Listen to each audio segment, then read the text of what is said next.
आजूबाजूला कधी आपल्याला अशी लोकं भेटली का हो, की ज्यांचं फक्त वय वाढत गेलं, पण त्यांचे विचार, त्यांची बुद्धी अगदी बालिश, अगदी लहान मुलांसारखे विचार करतात, हट्टी, का मी बरोबर, समोरचा चुकीचा. हे का होतं माहिती आहे?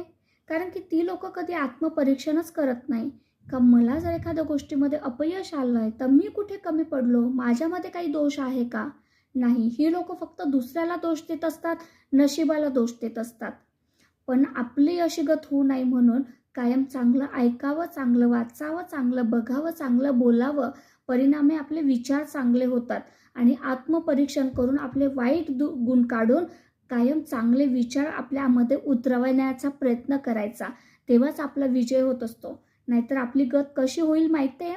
एखादं फळाचं किंवा फुलाचं झाड असतं ना, जे फक्त टोकरासारखं वाढतच जातं, पण त्याला फूल किंवा फळ शेवट पर्यंत मात्र लागत नाही.